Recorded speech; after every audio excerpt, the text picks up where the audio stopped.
안녕하십니까. 오늘은 23일입니다. 태풍이 육지에 어디로 상륙할 것인가. 한국기상청, 일본기상청, 미국기상청 모두 조금씩 달리 이야기를 하고 있습니다.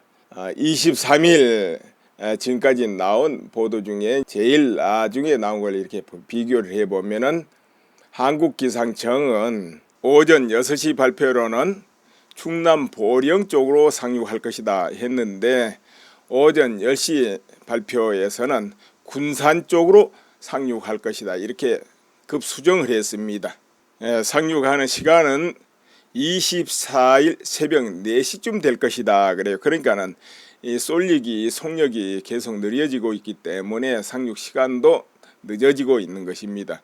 그렇게 되다 보면 또 약화돼 가지고 의외로 쏠리기 약하게 지나갈 수도 있겠는데요. 그럼 일본 기상청은 더 동쪽으로 들어가지고요. 전라남도 신안 쪽으로 상륙해 가지고 속초 쪽으로 이렇게 빠지는 그림을 보여주고 있습니다. 미국 기상청도 그 비슷한 이제 발표를 했습니다. 그러니까 미국 기상청에서도 신안 쪽으로 상륙해 가지고 쭉 빠져나가는 것이죠. 그런데 미국 기상청이나 일본 기상청에서는 그러니까 이제 수도권은 그 태풍의 중심권에서는 제외했습니다. 수도권은 오늘요. 한국기상청은 23일 오전 6시 발표로는 태풍 중심권의 수도권이 들어갔습니다. 그러나 이제 오전 10시 발표에는 살짝 벗어나지 않냐 이런 느낌을 줍니다. 그런데 이제 어제는 어땠느냐면은 어제 한국기상청은 태풍이 중부 서해안으로 상륙할 것이다 이랬어요. 그 전에는 예측을 충남 서해안에 그랬다가 나중에 또 서쪽으로 더 밀렸다 이래 가지고 바로 중부 서해안 쪽 이렇게 이제 예측을 했는데 그때 일본 기상청은 뭐라고 발표했느냐면 태풍이 동쪽으로 급회전을 해 가지고 충남 서해안으로 상륙하겠다 이렇게 아래로 툭 떨어뜨렸어요. 근데 어제 미국의 기상청은 또 어떻게 발표가 나왔느냐 하면은 강화도로 상륙하겠다 이랬습니다. 중국 기상청은 개성으로 상륙하겠다 이렇게 했고 두 기상청이 이제 북쪽으로 치우쳤는데 이제 오늘 일본하고 미국 기상청은 이제 전남 신안 쪽으로 이렇게 상륙한 걸로 수정되었고요. 한국 기상청은 오전 6시에 충남 보령 쪽으로 상륙한다 이랬다가 10시 발표에서는 전라북도 군산으로 상륙한다 이렇게 정정을 했습니다. 그렇게 보니까 어제 22일 보면은 일본 기상청이 그래도 좀 가장 아래쪽으로 상륙한다가 이야기했죠.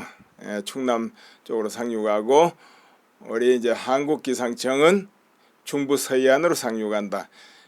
미국 기상청은 강화도로 상륙한다. 이런 식으로 말했는데 오늘 이제 10시 이후로 이렇게 수정된 걸 보면은 미국하고 일본 기상청은 전남 신안으로 상륙한다 이렇게 됐고 한국 기상청은 이제 그보다 이후에 충남 보령으로 상륙한다 했다가 10시 발표에는 다시 수정을 해 가지고 전라북도 군산으로 상륙한다 이렇게 정정되었네요. 그러니까 이제 미국이나 일본 기상청의 보도대로 하면은 수도권은 이제 중심권에서는 살짝 벗어난다 이렇게 봐야 되겠죠. 쏠릭은 강한 중형급 태풍이다 이렇게 이제 말하고 있습니다. 쏠릭이 상당히 느리게 이동하고 있습니다. 이 느리게 이동한다 이 말은 뭐냐면은 피해를 그만큼 더 줄 수 있다 이런 게 아니겠습니까? 천천히 가면서 막 휘몰아치니까요. 그리고 느리게 이동하면은 이제 바다에 수증기를 많이 빨아 올리기 때문에 많은 비를 내릴 이제 확률이 높아진다 이런 것이죠. 그런데 이렇게 느리게 또 이동하다 보면 태풍이 약화돼 버릴 수 있다는 것이죠. 그래서 의외로 상륙을 하면 힘이 약해져 볼 수도 있다 이렇게도 볼 수도 있겠습니다. 만약에 강한 그대로 상륙을 한다면 비를 많이 뿌리고 바람도 세면서 이제 피해를 많이 주죠. 느리게 이동하니까. 오늘 6시에도 제주 쪽에요. 그 중심 부근의 최대 풍속이 초속 36m 그리고 시속은 140km를 유지하고 있었습니다. 한라산 중턱에는 순간 풍속이 62m까지 기록됐다 이렇게 하는 거 보니까 굉장히 강한 풍속을 가지고 있습니다.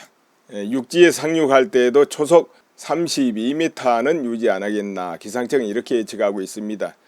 이 태풍이란 것이 바다로 이렇게 이동할 때는 그렇게 세력이 크게 잘 줄지 않는다고 합니다. 오히려 어떤 경우는 세력을 확장하기도 하죠. 그런데 이제 육지로 이렇게 지나갈 때는 이제 세력이 급속하게 죽는다고 그럽니다.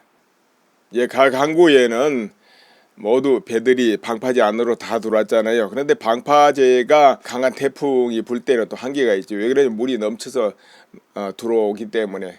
방파제 안에는 바람이 어지간하면은 방파제 안에는 조용합니다, 물이. 그러나 이제 워낙 높이 파도가 쳐서 들어오기 때문에 안에서 막 출렁대죠. 그렇기 때문에 이제 배들은 전부 밧줄과 밧줄로 이제 전부 묶어 가지고 연결하고, 또 배와 배가 부딪히면 안 되니까 안 부딪히게끔 그렇게 다 작업을 하고 이렇게 해놔도 태풍이 워낙 세게 치면은 참 피해가 엄청나게 나죠. 그리고 태풍 중심권이 상륙한 곳에는 유리창도 깨질 우려가 있죠. 높은 아파트 같은 곳은 유리창이 깨질 수가 있습니다. 그렇기 때문에 테이프로 가로 세로를 해가지고 잘 붙이고, 또 문과 문끼리는 고정해가지고 딱 물려야 되고, 이런 작업을 해야 되는 겁니다. 안 그러면은 그 약한 이 대형 유리창이 깨져버릴 수가 있습니다. 중심권에서는 유리창도 깨집니다. 차도 이제 외부에 내놓는 것보다는 지하 주차장에 넣는 게 안전하지. 왜 그러냐? 외부에는 온갖 것이 날아다니면서 차에 피해를 줄 수가 있거든요. 그런데 이제 지하 주차장이 또 허술한 곳은 물이 들어가서 침수가 되는 수가 있어요. 이제 그런 건 또 살펴야 되겠죠. 침수되면 안 되니까. 그리고 강가라든가 이런 데 좀 저지대에 주차장이 많이 있습니다. 여기에 주차를 해 놓으면은 침수가 되거나 떠밀려 가버릴 수가 있죠. 그런 것도 있고, 또 그리고 저번에 태풍 왔을 때도 태양광 많이 파손되었죠. 산을 깎아서 해놓은 태양광들 굉장히 이제 위험합니다. 왜냐하면 비가 많이 오면 그 깎아놓은 데는 사태가 나버리거든요. 또 땅이 물러집니다.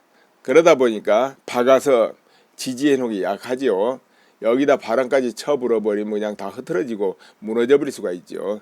그래서 태풍 중심권이 지나간 곳은 이제 태양광도 피해가 많이 나지 않을까 싶고, 그리고 태풍하면 하우스 떠오릅니다. 하우스 막 통째로 찢어지고 날아가잖아요.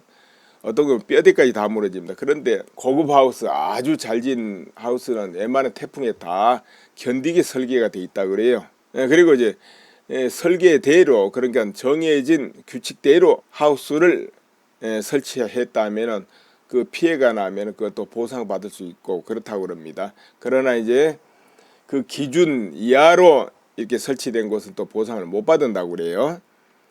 그러니까 요즘 비닐하우스는 굉장히 이제 단단히 짓는다 이런 것이죠. 글쎄요, 아무리 단단히 해도 태풍이 더 강하게 몰아치면 또 방법이 없겠죠. 그 외에도 태풍이 불면은 간판 같은 거 막 날아다닙니다. 가로수도 막 뽑히고요. 그렇기 때문에 고정할 수 있는 건 최대한 단단히 고정해야 된다 이런 것이죠. 태풍하면 또 상극이 농사입니다. 특히 벼농사 같은 경우 태풍이 휘몰아 쳐버리면은 주저앉아 버리거든요. 그럼 여물이 들지를 않잖아요. 이제 그런 피해가 있고, 가수원은 낙과가 돼 버리니까 잘 익어가는 거 다 떨어지면 그 피해가 얼마나 큽니까? 그런 피해가 또 많이 있습니다. 그 외에 이제 태풍이 불면 인명피해 잘 나는 곳이 있습니다. 거기 어디냐면 바로 산골짜기입니다. 시원하게 피서한다고 산골짜기 가는데, 이 골짜기 물은 비만 오면은 몇 초 만에 그냥 갑자기 불어버립니다. 피할 시간이 없어요. 텐트 계곡에서 살짝 떨어진 곳 쳤다 해도 물가하고 멀지 않는 곳이 쳐놓으면은 갑자기 덮쳐버리기 때문에 못 피합니다. 특히 밤에 자다 그래버린 경우는 뭐 방법이 없죠. 그래서 산이나 계곡에 태풍이 올 때는 가지 않는 게 좋고, 갔다 오면 빨리 철수를 해야 되죠. 여기는 안전한 곳에 했다가 큰일 납니다. 산의 골짜기 물은 몇 초입니다. 불어나는데 못 피합니다. 시간이 없습니다. 그러면 모두 이번 태풍 솔리 피해 얻기를 바라겠습니다. 여기서 줄이겠습니다.